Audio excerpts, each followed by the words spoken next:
I'm Emma Arcand. And I'm Sophie Murray. This is Indiana Youth Broadcast.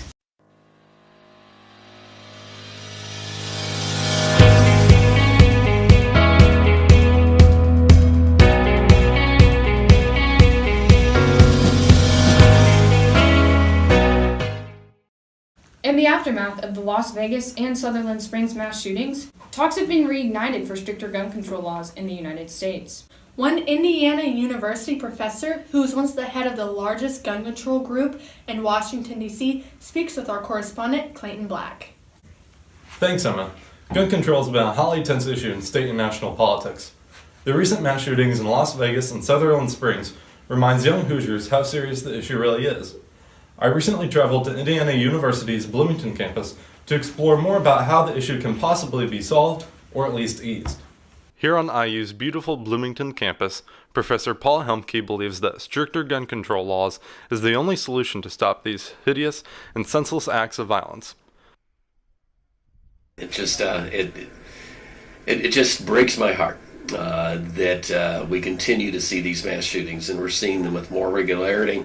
And when you mentioned those two shootings, those are two of the 5 worst shootings in modern U.S. history, and they've all occurred basically this fall. And our reaction to that as a country is the same every time. We do nothing.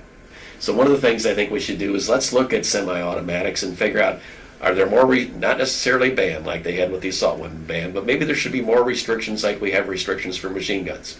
Maybe the restriction shouldn't be on the gun, maybe it should be on the ammunition magazine. If you can put some of those restrictions on, not necessarily bans, but restrictions on the guns or restrictions on the ammunition magazines, maybe we'd see less mass shootings. Another thing we should look at is just the idea of having some laws on the books that make it harder to traffic in guns. So strengthen the background check system, do things to stop gun trafficking, look at which weapons are easily available, look at perhaps some new restrictions for semi-automatics. I think that look at licensing and registration, then you would see a decrease in gun violence.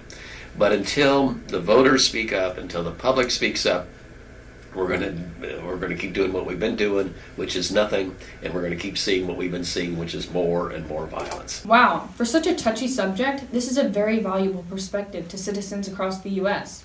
Thank you, Clayton, for that pivotal report. For our next story, we were able to get an inside look with Jonathan Ott, president of the Mayor's Youth Council, who shows us how a group of young students plan to impact the community. Let's take a look with our correspondent, Madeline Alexander. Joining us today, I have Jonathan Ott and Don Pham regarding the Mayor's Youth Council. So, Jonathan, what is the Mayor's Youth Council? The Mayor's Youth Council is a high school club linking the mayor's office, the community, with the high school. Don, what is your most recent project? So we just came up with this, but we were doing an inclusive playground where we're able to allow handicapped kids join their able-bodied friends on the playground. And Jonathan, why did you guys choose to do this project? We were trying to figure out a project that would be mutually beneficial, meaning it would have no bad repercussions, and we figured that a project that allowed able-bodied children to play with their handicapped friends would just provide an excellent link and give people a childhood they might not have before.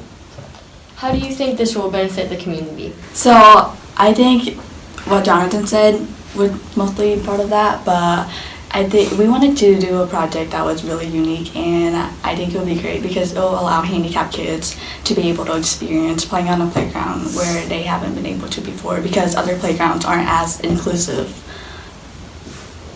Alrighty, well, thank you guys for joining us today. I'm Maddie Alexander, reporting with Indiana Youth Broadcasting. Back to you, Sophie and Emma. Well, I'm Emma Arcand. And I'm Sophia Murray.